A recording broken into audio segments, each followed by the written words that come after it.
야, 이민준이, 지금 이자만 8천만 원, 이 자식아! 겨우 3억이니? 그럼 이 할머니랑 거래를 하자. 사연 시작 전 구독과 좋아요 부탁드려요. 이 작은 정성이 여러분께 큰 행운을 가져다 줄 겁니다.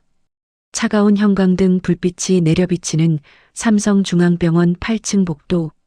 비릿한 소독약 냄새가 코를 찔렀습니다. 새벽 2시 세상이 잠든 시간이었지만 이민준의 세계는 무너지고 있었습니다. 제발요, 조 사장님. 일주일만, 딱 일주일만 더 기다려주세요. 26세 청년 민준의 목소리가 병원 복도에 처절하게 울려 퍼졌습니다. 그의 무릎은 차가운 대리석 바닥에 꿀려 있었고 두 손은 마치 익사 직전의 사람이 밧줄을 잡듯 검은 양복 바지를 붙잡고 있었습니다.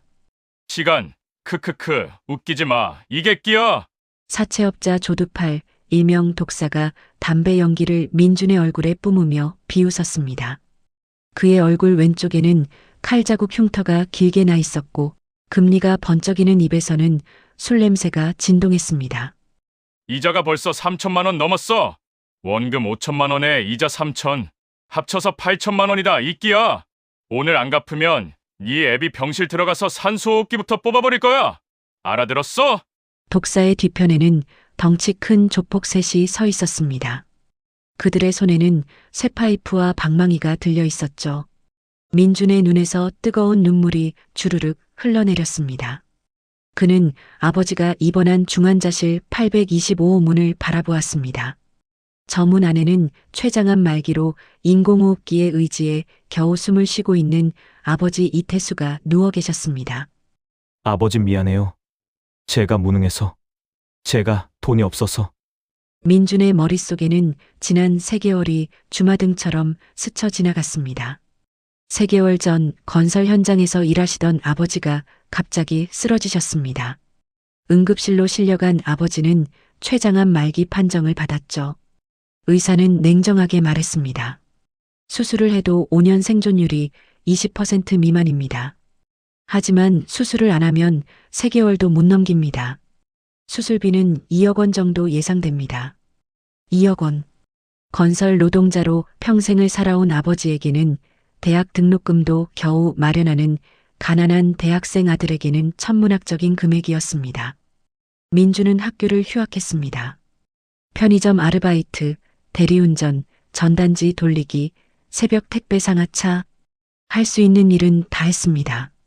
하루에 3시간만 자며 미친 듯이 일했지만 한 달에 모을 수 있는 돈은 고작 300만 원. 2억 원이라는 벽은 너무나 높았습니다. 결국 민준은 제도권 금융을 포기하고 사채업자를 찾아갔습니다. 은행에서는 담보도 없고 신용도 없는 26세 백수 대학생에게 단 한 푼도 빌려주지 않았으니까요. 5천만 원만 빌려주세요. 제발이요. 아버지가 죽어가요. 독사 조두팔은 민준의 절박함을 보고 비릿한 미소를 지었습니다. 좋아. 빌려주지. 대신 일주일에 이자 10%. 그리고 못 갚으면 조두팔은 민준의 어깨를 탁 치며 귓속말했습니다. 내 신장 하나 떼어내는 거다.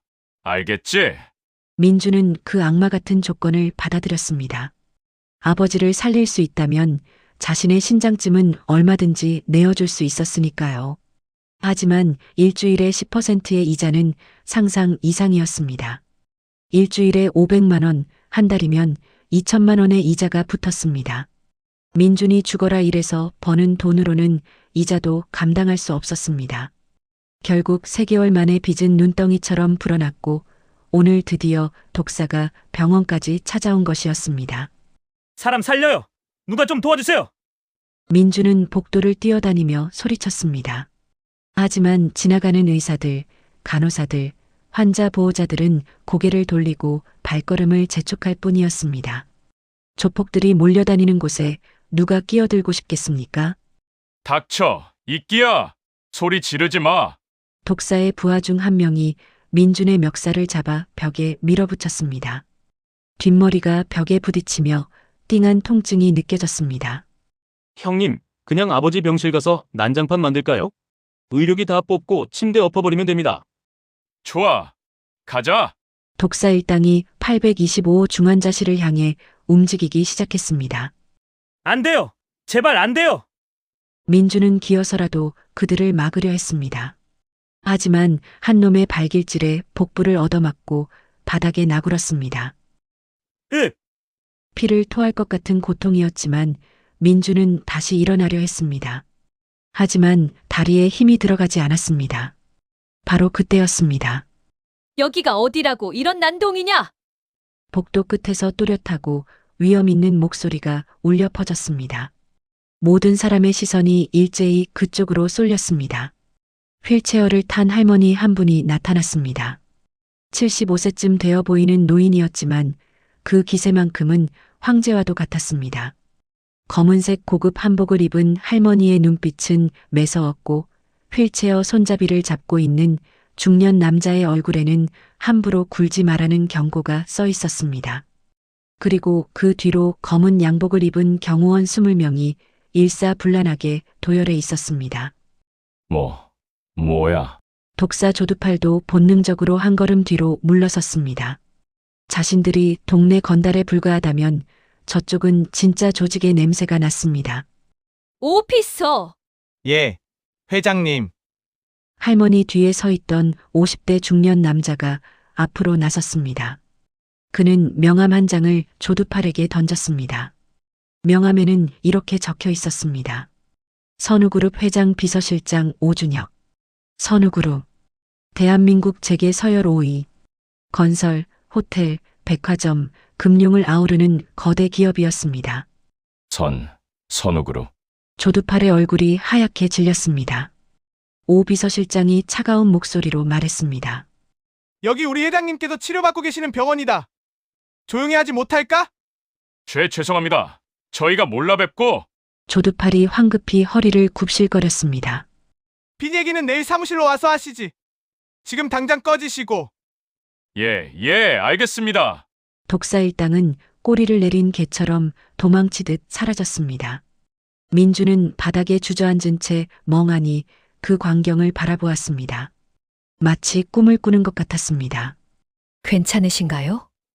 할머니의 휠체어가 민준 앞으로 다가왔습니다. 민주는 고개를 들어 할머니를 올려다보았습니다. 그 순간 할머니 장서연의 몸이 굳어졌습니다. 그녀의 눈동자가 격하게 흔들리기 시작했습니다. 손이 부들부들 떨렸고 입술이 파르르 경련했습니다.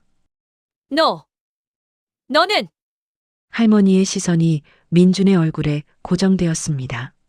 그 얼굴은 30년 전 야반도주했던 딸 강지혜와 똑같았습니다. 이마의 점 위치까지, 눈썹 모양까지, 코의 굴곡까지 완벽하게 똑같았습니다. 설마. 할머니의 눈에서 눈물이 주르륵 흘러내렸습니다. 오피서! 예, 회장님. 저 청년 신원 조회.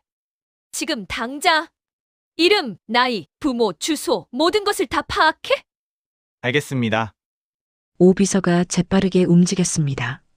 민주는 영문을 몰라 어리둥절한 표정으로 서 있었습니다. 학생, 이름이 뭡니까? 이민준입니다. 나이는? 26살이요. 부모님은? 아버지는 이태수 씨고 어머니는 제가 5살 때 돌아가셨어요. 강지혜라고. 강지혜. 그 이름을 듣는 순간 장서연 회장은 숨이 턱 막혔습니다.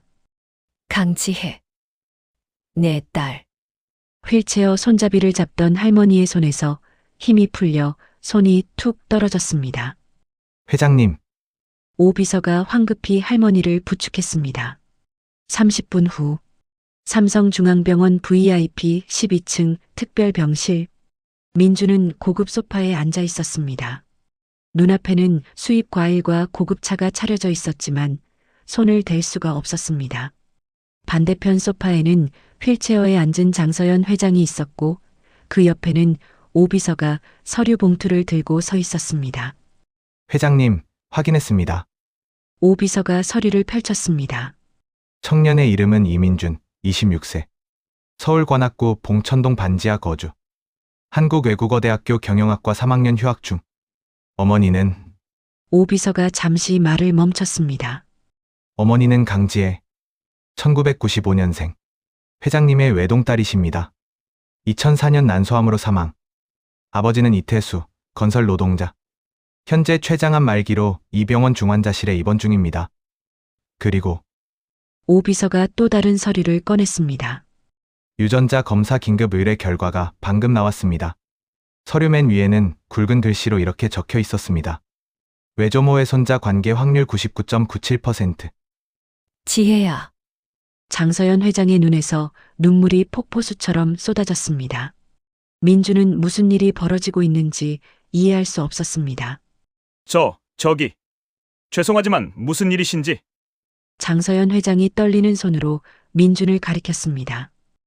너는 내 외손자다. 네? 내 어머니 강지혜는 내 딸이야. 내 유일한 딸이었어. 민준의 머리가 하얗게 변했습니다. 어머니가 재벌가 딸이었다고요? 그래. 그리고 내가 반대했어. 내가 결혼을 막아서 내 부모님이 도망가셨던 거야. 할머니의 목소리는 떨리고 있었습니다. 30년 전 이야기다. 장서연 회장이 떨리는 목소리로 과거를 풀어놓기 시작했습니다. 30년 전 내 어머니 지혜는 25살이었어. 명문대를 졸업하고 회사 경영 수업을 받고 있었지. 내 후계자로 키우려고 했거든. 할머니의 눈빛에 그리움이 서렸습니다. 그런데 어느 날 지혜가 남자를 데리고 왔어. 바로 내 아버지 이태수 씨였지. 건설 현장에서 일하는 노동자라고 했어. 학력도 고졸, 재산도 없고 집안도 평범한, 아니, 가난한 사람이었지. 할머니의 목소리에 후회가 묻어났습니다. 나는 미쳤었어. 재벌가 체면, 집안 격식, 그런 걸 너무 중요하게 생각했거든. 그래서 반대했지. 격렬하게. 민주는 숨죽이며 할머니의 이야기를 들었습니다. 절대 안 된다고, 저런 사람과 결혼하면 호적에서 파버리겠다고. 온갖 협박을 다 했어. 할머니의 손이 떨렸습니다. 그런데 지혜는 고집이 세었어. 나를 닮아서 말이야. 저 사람 아니면 평생 결혼 안 할 거예요. 저 사람과 죽을 거예요 라고 했지. 결국 어느 날 밤 지혜는 집을 나갔어. 태수 씨와 함께 야반 도주를 한 거야. 할머니의 눈에서 또다시 눈물이 흘렀습니다. 나는 화가 났어. 딸이 배신했다고 생각했거든. 그래서 찾지 않았어. 아니, 찾았어도 데려올 생각이 없었어. 그냥 고생 좀 하다 돌아오겠지. 그렇게 생각했지. 하지만 할머니의 목소리가 비통해졌습니다. 5년이 지나도 안 돌아왔어. 10년이 지나도 소식이 없었고, 나중에 사람을 풀어 수소문했을 때는 이미 지혜가 암으로 죽었다는 소식만 들었어. 그리고 남편과 어린 아들이 있다는 것도. 민준의 눈에도 눈물이 고였습니다. 어머니가 재벌가 딸이었다니. 미안하다, 민준아. 정말 미안하다. 할머니가 휠체어에서 내려와 민준 앞에 무릎을 꿇으려 했습니다. 안 됩니다. 민준이 황급히 할머니를 붙들었습니다. 할머니, 일어나세요. 무릎 꿇으시면 안 돼요. 아니야. 내가 잘못했어. 내 고집 때문에, 내 편견 때문에 내 어머니가 고생하다 일찍 돌아가셨어. 너도 아버지도 평생을 가난하게 살았고. 할머니는 민준의 손을 꽉 잡았습니다. 이제라도 내가 보상하고 싶구나. 내 아버지 수술비 내가 낼게. 내 빚도 내가 다 갚아줄게. 그리고 할머니의 눈빛이 진지해졌습니다. 너를 내 손자로, 정식으로 내 가족으로 맞이하고 싶다. 민준은 믿을 수가 없었습니다. 몇 시간 전까지만 해도 빚쟁이에게 쫓기던 자신이 갑자기 재벌 외손자라니. 하지만 할머니의 표정이 어두워졌습니다. 조심해야 한다. 너를 받아들이는 게 쉽지 않을 거야. 왜요? 내게는 조카가 있어. 장민석이라고. 내 남동생의 아들이지. 할머니가 창밖을 바라보며 말했습니다. 민석이는 지금 선우그룹 전무야. 나한테 자식이 없다고 생각해서 자기가 후계자라고 믿고 있지. 그런데 갑자기 내가 나타나면 제거하려 들겠죠. 오 비서가 냉정하게 말했습니다. 맞아. 그리고 민석이는 위험한 놈이야. 할머니의 목소리가 낮아졌습니다. 30년 전 내 어머니가 집을 나가던 날 교통사고가 있었어. 내 어머니를 태운 차가 트럭과 충돌했지. 다행히 지혜는 가벼운 부상만 입었지만 할머니가 주먹을 쥐었습니다. 그게 사고가 아니었어. 누군가 고의로 사고를 냈던 거야. 그리고 그 배우가 장민서? 오 비서가 단호하게 말했습니다. 확실한 증거는 없습니다. 하지만 정황상 장민석 전무가 트럭 기사를 매수해서 사고를 낸 것이 분명합니다. 민준의 온몸에 소름이 돋았습니다. 왜요? 왜 어머니를? 후계 구도 때문이지. 당시 내 어머니가 정식 후계자였거든. 민석이는 그게 마음에 안 들었던 거야. 그래서 할머니가 이를 갈았습니다.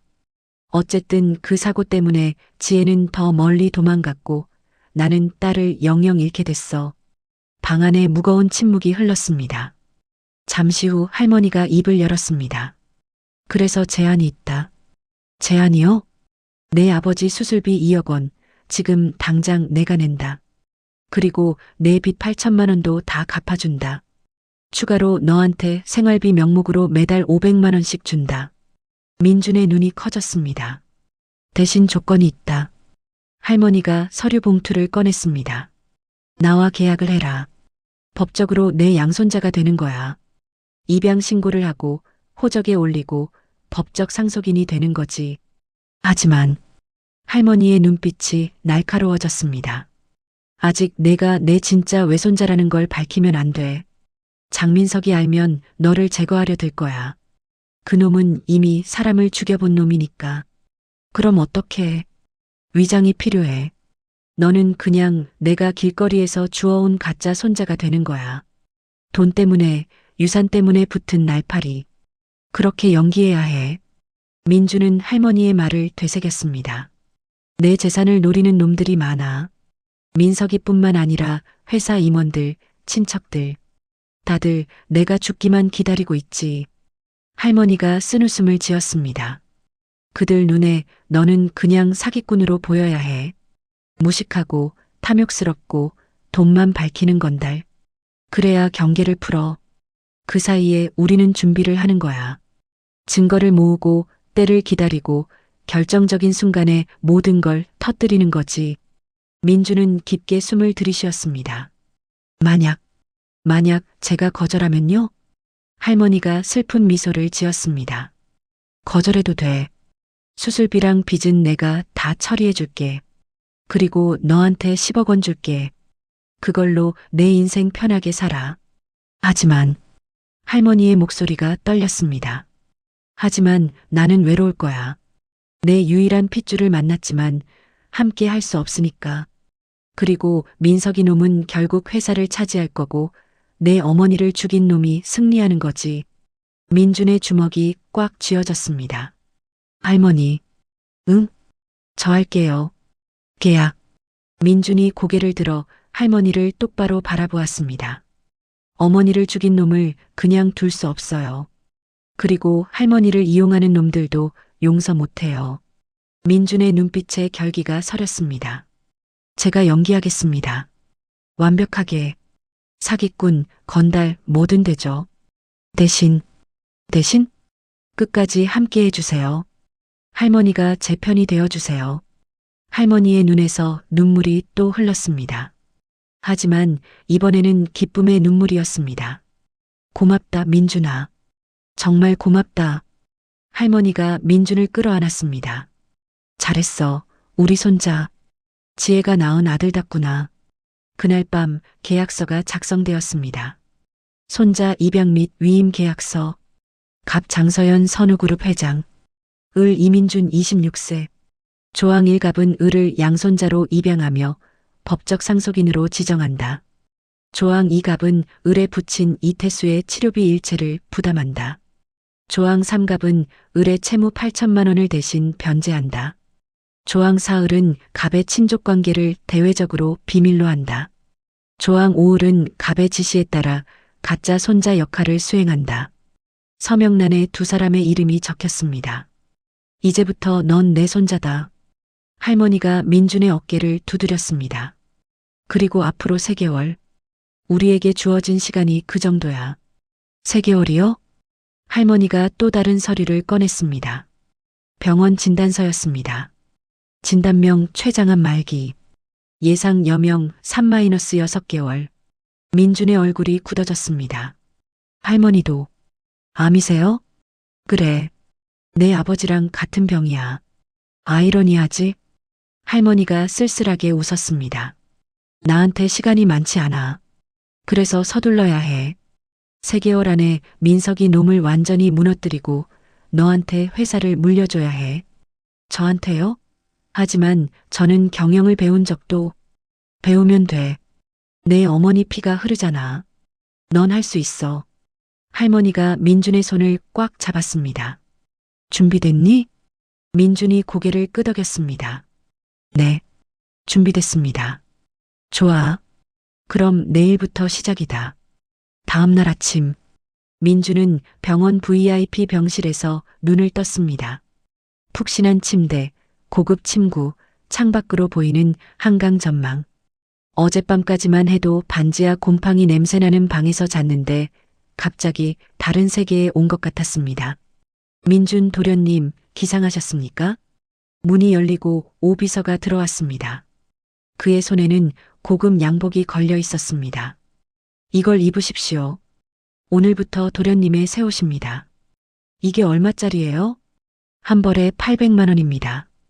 민준은 기절할 뻔했습니다. 자신의 1년 아르바이트 비용보다 비쌌습니다. 세수하시고 옷 갈아입으세요. 30분 후에 회장님 댁으로 출발합니다. 할머니 댁이요? 네. 오늘부터 도련님은 거기서 사십니다. 평창동 저택입니다. 평창동. 서울에서 가장 부자들이 사는 동네. 민주는 고급 욕실에서 샤워를 했습니다. 샴푸 하나가 10만 원, 비누 하나가 5만 원짜리였습니다. 미친. 이게 진짜 내 인생이 맞나? 거울을 보니 어제와 다른 자신이 보였습니다. 아니야. 이건 연기야. 가짜 손자 연기. 정신 차려. 30분 후. 검은색 마이바흐가 병원 지하 주차장에 대기하고 있었습니다. 타십시오. 민준이 차에 타자 부드러운 가죽 시트가 몸을 감쌌습니다. 차는 한강을 건너 북악산 자락으로 향했습니다. 30분 후 도착한 곳은 거대한 저택이었습니다. 대문을 열고 들어서니 정원이 보였습니다. 축구장만 한 잔디밭, 분수, 정자. 여기가 할머니 집이에요? 네. 대지 3,000평입니다. 민주는 입을 다물 수가 없었습니다. 현관에는 하인들이 도열해 있었습니다. 도련님 오셨습니다. 20명 가까운 하인들이 일제히 허리를 숙였습니다. 어서 오너라. 휠체어를 탄 할머니가 현관에서 기다리고 있었습니다. 할머니, 이제부터 여기가 내 집이다. 편히 지내거라. 하지만 민주는 알고 있었습니다. 이곳이 편한 집이 아니라 전쟁터라는 것을. 바로 그때였습니다. 할머니, 이게 누구십니까? 2층 계단에서 한 남자가 내려왔습니다. 40대 후반, 잘생긴 외모에 비싼 양복을 입고 있었습니다. 장민서? 선우그룹 전무이자 할머니의 조카였습니다. 민서가 소개한다. 이 아이는 할머니가 민준을 가리켰습니다. 내 새손자 이민준이다. 장민석의 얼굴이 굳어졌습니다. 손자라니 무슨 말씀이십니까? 법적으로 입양했다. 이제 이 아이가 내 상속인이야. 장민석의 주먹이 꽉 쥐어졌습니다. 하지만 그는 억지로 미소를 지었습니다. 할머니, 농담이시죠? 어디서 굴러온 놈인지도 모르는데. 조심해라, 민석아. 이 아이는 이제 내 윗사람이다. 장민석의 눈에 살기가 돌았습니다. 전쟁이 시작된 것입니다. 어머, 할머니, 정신 차리세요. 장민석의 아내 최유라가 황급히 계단을 내려왔습니다. 그녀는 명품 드레스를 입고 있었고 목에는 다이아몬드 목걸이가 걸려 있었습니다. 어디서 굴러온 거지를 손자라고 하세요? 저애 좀 보세요. 싸구려 운동화에 해진 청바지. 냄새도 나겠어요. 최유라가 코를 막으며 민준을 노려보았습니다. 민준은 주먹을 쥐었습니다. 모욕감이 치밀어 올랐지만 참아야 했습니다. 영기야, 영기. 지금은 참아. 유라야, 조심해. 이 아이는 법적으로 내 손자다. 호적에도 올렸어. 할머니의 목소리는 단호했습니다. 그럼 민석 오빠는요? 오빠가 얼마나 회사를 위해 헌신했는데. 갑자기 이런 애송이를? 그건 내가 결정할 일이야. 할머니가 휠체어를 돌려 안으로 들어갔습니다. 민준아, 따라오너라. 내 방을 보여줄게. 민준이 할머니를 따라 들어가려 하자 장민석이 민준의 어깨를 툭 쳤습니다. 야, 이민준. 네. 잘 들어. 넌 여기 오래 못 있어. 할머니가 정신 나가서 잠깐 데려왔을 뿐이야. 곧 쫓겨날 거야. 장민석이 민준의 귀에 대고 속삭였습니다. 그리고 만약 버티려고 하면 넌 여기서 죽은 채로 발견될 거야. 알겠어? 민준의 등줄기로 식은땀이 흘렀습니다. 협박이세요? 협박? 크크, 이건 경고야. 착한 선택해라. 장민석이 비릿하게 웃으며 돌아섰습니다. 민준은 그의 뒷모습을 보며 이를 갈았습니다. 저 새끼, 어머니를 죽인 놈. 오 비서가 민준을 이끌고 3층으로 올라갔습니다. 여기가 도련님 방입니다. 문을 열자 거대한 방이 나타났습니다. 민준이 살던 반지하 원룸의 5배는 되어 보였습니다. 킹사이즈 침대, 대형 TV, 드레스룸, 개인 욕실. 와, 필요한 게 있으면 언제든 벨을 누르세요. 하인이 올라옵니다. 감사합니다. 민준이 창가로 다가갔습니다. 창밖으로는 서울 전경이 한눈에 내려다 보였습니다. 이게 내가 있어야 할 자리였구나. 만약 어머니가 쫓겨나지 않았다면 민준은 원래 이런 삶을 살았을 것입니다. 하지만 할머니의 고집 때문에, 장민석의 음모 때문에 모든 게 틀어졌습니다. 이제 되찾는 거야. 어머니 것도 내 것도. 저녁 식사 시간. 거대한 식탁에 음식이 차려졌습니다. 한정식 코스 요리였습니다. 상석에는 할머니가, 그 옆에는 민준이 앉았습니다. 맞은편에는 장민석 부부가 앉아 불편한 표정을 짓고 있었습니다. 자, 다들 식사하자. 할머니가 숟가락을 들자 다른 사람들도 따라 들었습니다. 민준은 긴장했습니다. 평생 편의점 도시락만 먹어온 자신이 이런 고급 음식을 먹는 게 어색했습니다. 민준아, 많이 먹어라. 할머니가 민준의 접시에 음식을 놓아주었습니다. 저 할머니. 왜? 저 식사 예절을 잘 몰라서요. 민준이 솔직하게 말했습니다. 괜찮아. 천천히 배우면 돼. 하지만 맞은편에서 킥킥거리는 웃음소리가 들렸습니다. 푸아, 식사 예절도 모른다니. 역시 거지네요. 최유라가 냅킨으로 입을 가리며 비웃었습니다. 유라야. 죄송해요, 할머니. 너무 웃겨서. 민준은 분했지만 꾹 참았습니다. 그때였습니다. 할머니, 약 드실 시간입니다. 최유라가 약통을 꺼내 할머니에게 다가갔습니다. 이거 미국에서 공수한 영양제예요. 드셔야 건강하시죠. 최유라가 하얀 알약 2개를 할머니 접시 옆에 놓았습니다. 민준은 그 알약을 주시했습니다. 영양제? 뭔가 찜찜한 느낌이 들었습니다. 할머니가 알약을 집어들려 하자 민준이 재빨리 말했습니다. 할머니, 제가 드릴게요. 응? 민준이 할머니의 손에서 알약을 받았습니다. 손자가 정성껏 드려야죠. 민준은 알약을 자세히 관찰했습니다. 겉으로 보기에는 평범한 하얀 알약이었지만 나중에 확인해 봐야겠어. 할머니, 물 한 모금 드시고 드세요. 민준이 물잔을 건네는 척하다가 일부러 손을 미끄러뜨렸습니다. 와장창 물잔이 식탁에 쏟아졌습니다. 어머, 죄송해요. 민준이 황급히 냅킨으로 물을 닦는 척하면서 재빠르게 알약을 주머니에 넣었습니다. 그리고 미리 준비한 진짜 비타민을 할머니 접시에 올려놓았습니다. 할머니, 여기 있어요. 드세요. 할머니는 민준의 의도를 눈치채고 알약을 삼켰습니다. 고맙다, 민준아. 최유라는 의심스러운 눈으로 민준을 쳐다봤지만 아무 말도 하지 못했습니다.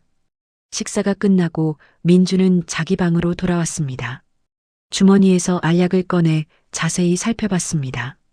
이게 정말 영양제일까? 민준은 오비서에게 문자를 보냈습니다. 이 약 성분 분석 부탁드립니다. 비밀로 해주세요.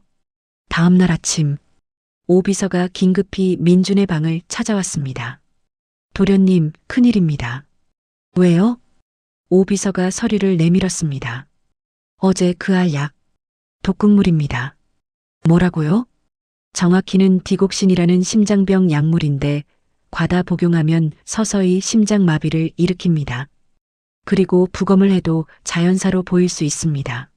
민준의 얼굴이 굳어졌습니다. 그럼 장민석이 할머니를 죽이려고? 그렇습니다. 아마 몇 달째 소량씩 투여했을 겁니다. 그래야 의심받지 않으니까요. 민준은 분노로 온몸이 떨렸습니다. 당장 경찰에 신고해야죠. 안 됩니다. 오비서가 고개를 저었습니다. 증거가 부족합니다. 그리고 장민석은 경찰 고위층에 인맥이 많습니다. 자칫하면 증거인멸하고 도망갈 수 있어요. 그럼 어떻게? 확실한 증거를 모아야 합니다. 그리고 장민석이 자백하도록 유도해야 해요. 민주는 주먹을 쥐었습니다. 알겠습니다. 제가 할게요. 그날부터 민준의 이중 생활이 본격적으로 시작되었습니다. 낮에는 철없는 졸부 손자 연기를 했습니다. 오비서, 강남 클럽 예약해줘요. 제일 비싼 데로. 도련님, 회장님께서 공부하라고. 공부는 무슨. 나 놀러 온 거야. 할머니 돈으로 신나게 놀 거라고. 민주는 일부러 시끄럽게 굴었습니다. 명품 가게를 들락거리며 수천만 원어치를 긁어대고 고급 레스토랑에서 술을 퍼마시고 SNS에 자랑질을 올렸습니다. 해시태그 선우그룹, 해시태그 재벌손자, 해시태그 돈은 많아, 해시태그 부럽지. 댓글창은 난리가 났습니다. 저게 뭐야? 할머니 재산 노리는 사기꾼 아냐? 진짜 한심하네. 장민석과 최유라는 민준의 행동을 보고 안심했습니다. 저것 봐. 역시 거지 새끼야. 돈만 밝히는 놈이야. 할머니도 곧 질려서 쫓아낼 거예요. 하지만 그들은 몰랐습니다. 밤이 되면 민준이 완전히 다른 사람이 된다는 것을. 밤 11시 모두가 잠든 시간 민준은 조심스럽게 방을 나왔습니다. 복도를 지나 할머니의 서재로 향했습니다. 똑똑. 할머니, 저예요. 들어오너라. 서재 안에는 할머니가 책을 읽고 있었습니다. 오늘도 수고했다. 괜찮아요, 할머니. 민준이 책상에 앉았습니다. 자, 오늘은 재무제표 읽는 법을 가르쳐 줄게. 할머니는 두툼한 서류를 펼쳤습니다. 기업 경영의 기본은 돈의 흐름을 아는 거야. 돈이 어디서 들어오고 어디로 나가는지 알아야 해. 민주는 집중해서 할머니의 설명을 들었습니다. 여기 봐. 이게 선우그룹 지난 분기 재무제표야. 할머니가 손가락으로 특정 항목을 가리켰습니다. 이 부분 이상하지 않니? 접대비가 너무 많은 것 같은데요? 맞아. 정상적인 접대비의 3배야. 그리고 이 돈이 어디로 갔는지 추적하면 할머니가 다른 서류를 펼쳤습니다. 장민석의 개인 계좌로 들어갔어. 횡령이네요. 그래. 하지만 교묘하게 했어. 페이퍼 컴퍼니를 여러 개 거쳐서. 할머니는 민준에게 하나하나 가르쳐 주었습니다. 횡령 기법, 분식회계 방법, 비자금 조성 경로, 이것들을 다 모아서 한 방에 터뜨려야 해. 그래야 민석이가 도망갈 틈이 없어. 민주는 노트에 빼곡히 메모했습니다. 새벽 3시가 되어서야 수업이 끝났습니다. 자, 이제 자거라. 할머니는요? 나는 조금 더 일해야 해. 건강 챙기세요. 고맙다, 우리 손자. 할머니가 민준의 머리를 쓰다듬었습니다. 그렇게 2주가 흘렀습니다. 민준은 낮에는 바보 연기를 하고 밤에는 경영 공부를 했습니다. 그리고 조금씩 장민석의 약점을 모으기 시작했습니다. 어느 날, 민준아, 이리 와봐. 할머니가 민준을 불렀습니다. 오늘 민석이가 중요한 계약을 한대. 북한산 부지 매각 계약이야. 부지요? 응. 원래 회사 땅인데 민석이가 자기 친구 회사한테 헐값으로 팔려고 해. 그건 범죄 아닌가요? 맞아. 배임이지. 하지만 나한테는 치매 걸렸다고 속이고 내 도장을 훔쳐서 계약하려고 해. 할머니의 눈빛이 날카로워졌습니다.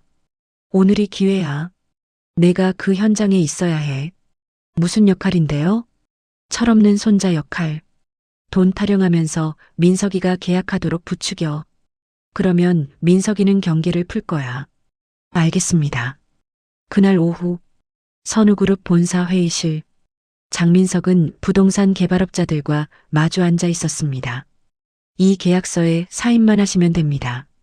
가격은 확실한 거죠? 시세의 절반이라니. 네. 할머니께서 급전이 필요하셔서 그렇습니다. 바로 그때 회의실 문이 벌컥 열렸습니다.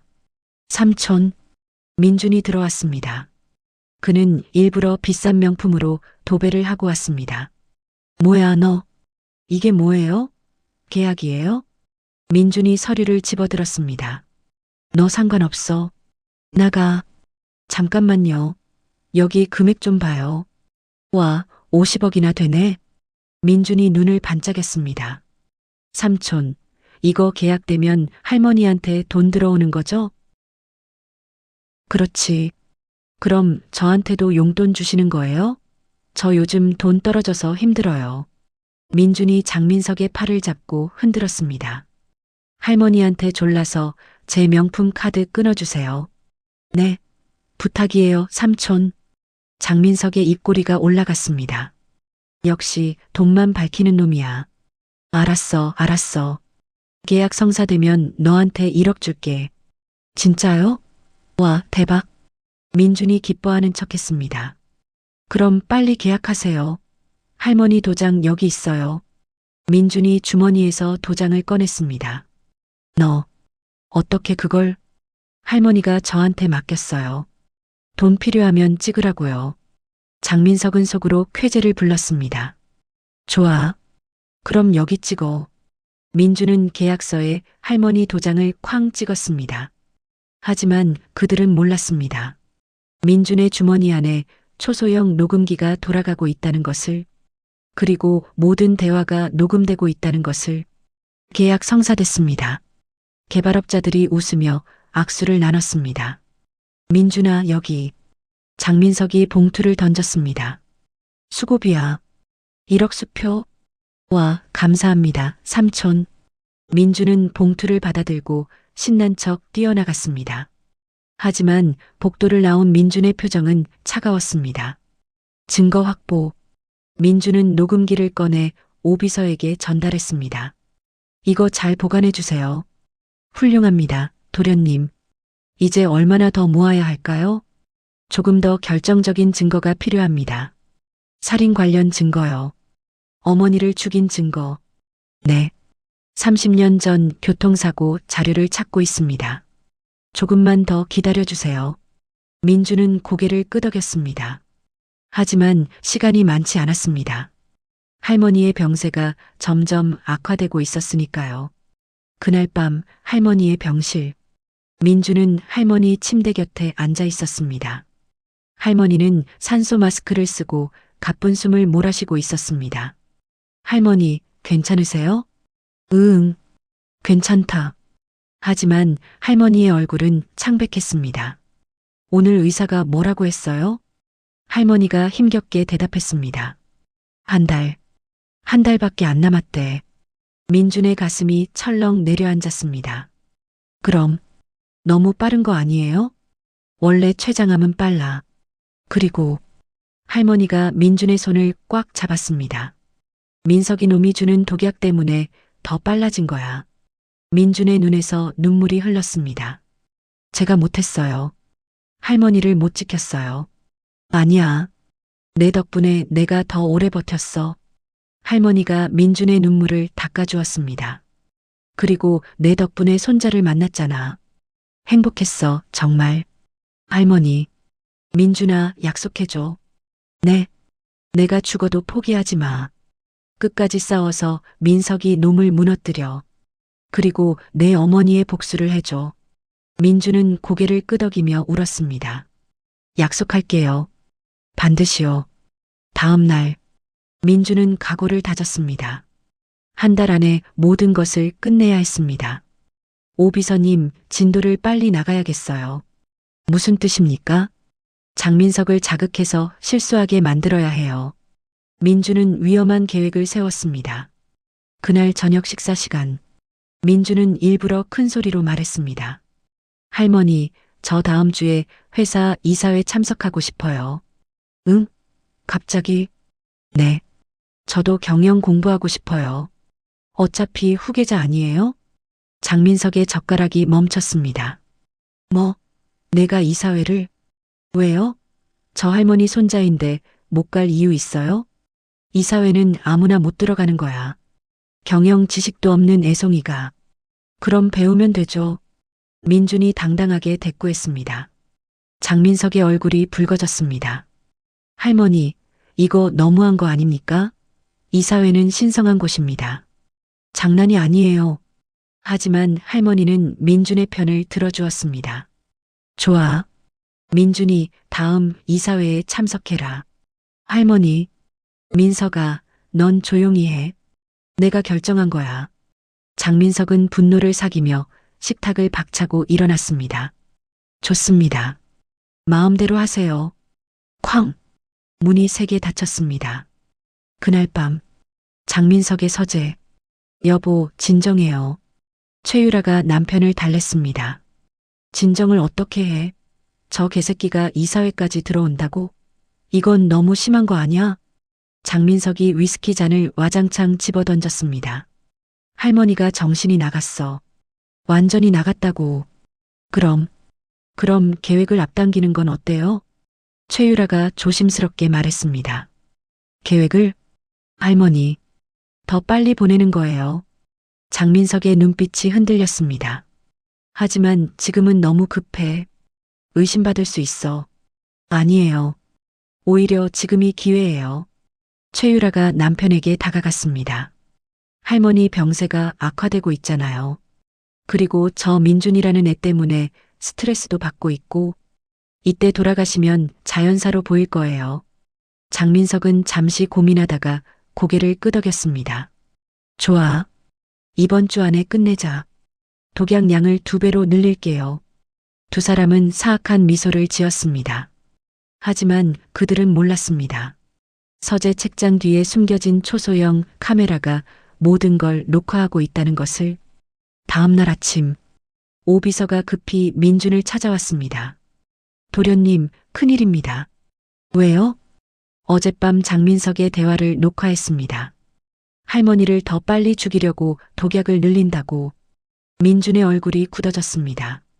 이번 주 안에요? 네. 서둘러야 합니다. 증거는 충분히 모았나요? 오비서가 두툼한 파일을 내밀었습니다. 횡령 증거, 배임 증거, 독살 시도 증거, 그리고 오비서가 오래된 USB를 꺼냈습니다. 30년 전 교통사고 블랙박스 영상입니다. 트럭 기사의 유족이 보관하고 있던 걸 찾았습니다. 민준의 손이 떨렸습니다. 이게 어머니 사고. 네. 그리고 사고 직후 장민석이 트럭 기사에게 돈 봉투를 건네는 장면도 있습니다. 드디어 민준의 눈에 눈물이 맺혔습니다. 드디어 복수할 수 있겠네요. 이제 마지막 단계입니다. 이사회에서 모든 걸 폭로하는 겁니다. 알겠습니다. 민주는 주먹을 불끈 쥐었습니다. 드디어 3일 후 선우그룹 이사회가 열렸습니다. 63층 대회의실, 거대한 타원형 테이블에 이사 20명이 앉았습니다. 상석에는 할머니가 앉았고 그 오른쪽에는 민준이, 왼쪽에는 장민석이 앉았습니다. 이번 이사회는 중요한 안건이 있습니다. 할머니가 서류를 펼쳤습니다. 바로 후계자 선정건입니다. 이사들이 웅성거렸습니다. 후계자라면 드디어 정하시는 건가? 장민석은 자신 있는 표정으로 앉아 있었습니다. 당연히 나지. 저 애송이가 뭘 안다고. 저는 제 외손자 이민준을 차기 회장으로 지명합니다. 쾅! 폭탄 선언이었습니다. 이사들이 술렁거렸습니다. 외손자라고요?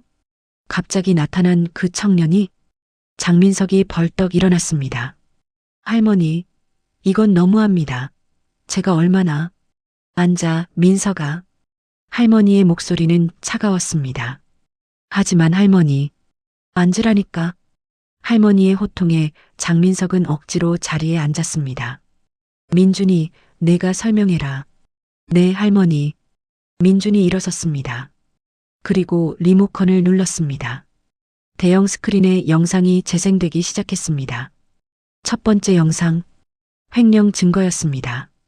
이것은 지난 3년간 장민석 전무가 회사 돈을 빼돌린 내역입니다.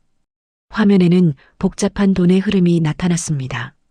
페이퍼 컴퍼니 3개를 거쳐 총 50억 원이 장민석 전무의 개인 계좌로 흘러갔습니다. 이사들이 경악했습니다. 세상에, 횡령이야. 장민석의 얼굴이 하얗게 질렸습니다.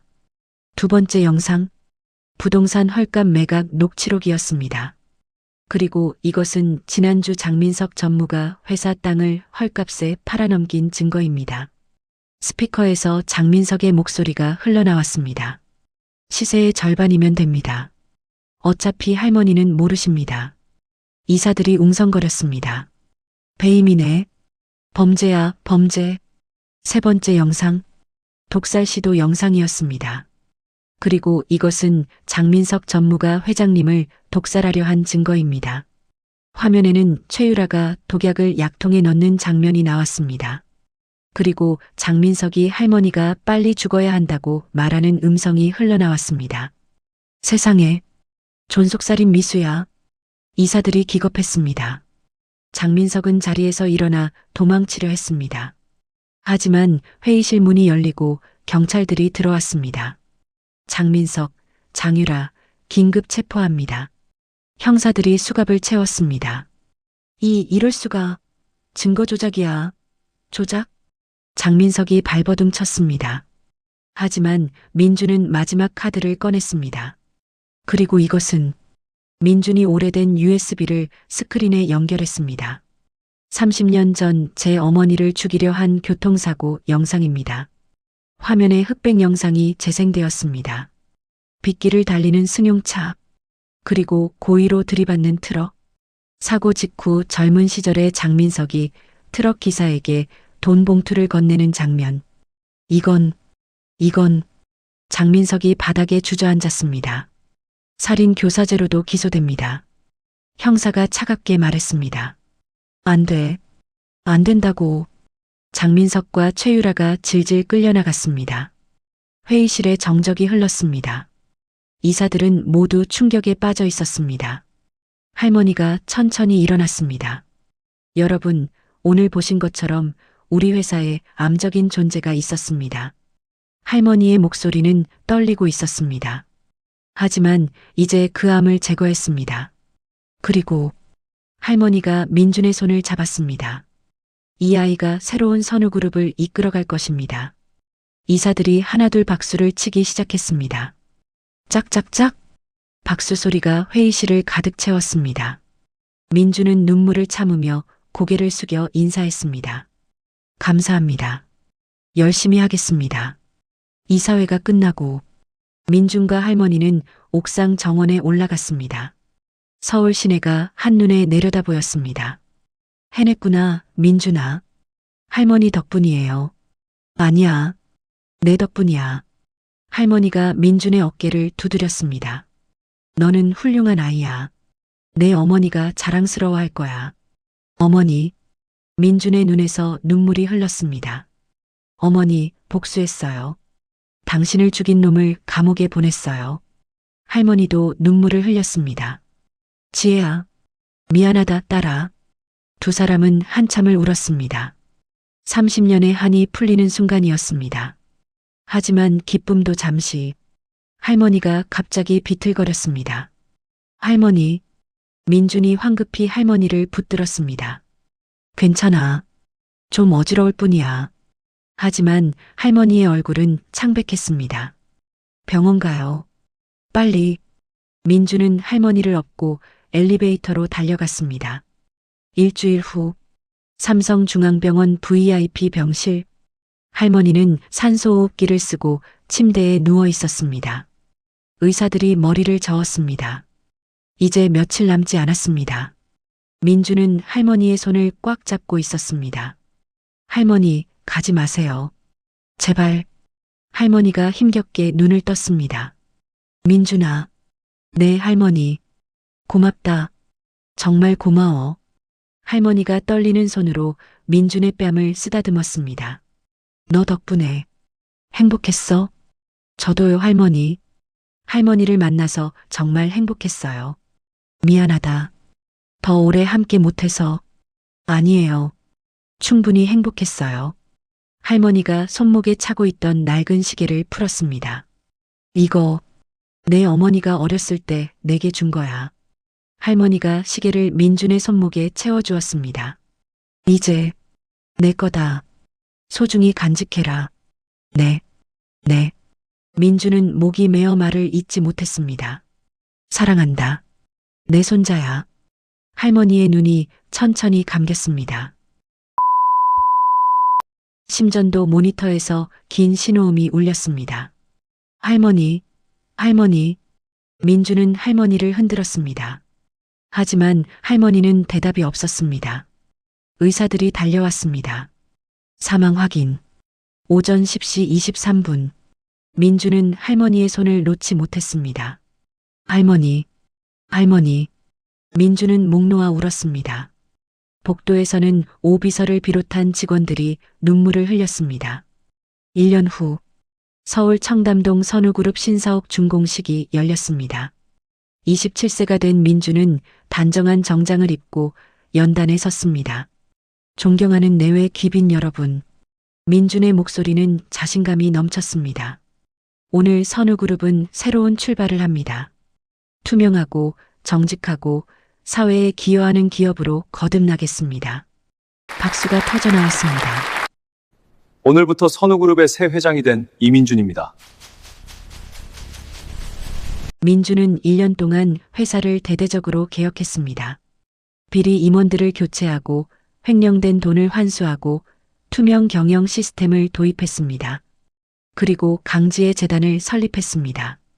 가난한 대학생들에게 장학금을 주고 암 환자들의 치료비를 지원하고 사체 피해자들을 돕는 재단이었습니다. 어머니, 할머니, 지켜보고 계시죠? 준공식이 끝나고 민준은 경기도 광릉의 묘지를 찾았습니다. 나란히 놓인 두 개의 묘비, 선우그룹 회장 장서연 지묘, 강지의 지묘. 민준은 할머니가 어머니의 유고를 찾아 합장해 주었습니다. 할머니, 어머니, 잘 지내고 계시죠? 민준이 꽃을 바치며 말했습니다. 회사 잘 경영하고 있어요. 그리고 아버지도. 민준의 얼굴에 미소가 번졌습니다. 아버지 수술 잘 끝났어요. 이제 건강하세요. 다음 주에 퇴원하신대요. 민준의 아버지 이태수는 2억 원짜리 췌장암 수술을 성공적으로 마쳤습니다. 아버지한테도 다 말씀드렸어요. 어머니가 재벌가 딸이었다는 것, 할머니를 만난 것, 모든 걸요. 아버지가 그러시던데요. 어머니한테 미안하다고. 더 잘해드리지 못해서 미안하다고. 민준의 눈에 눈물이 맺혔습니다. 그래도 아버지와 어머니는 행복하셨을 거예요.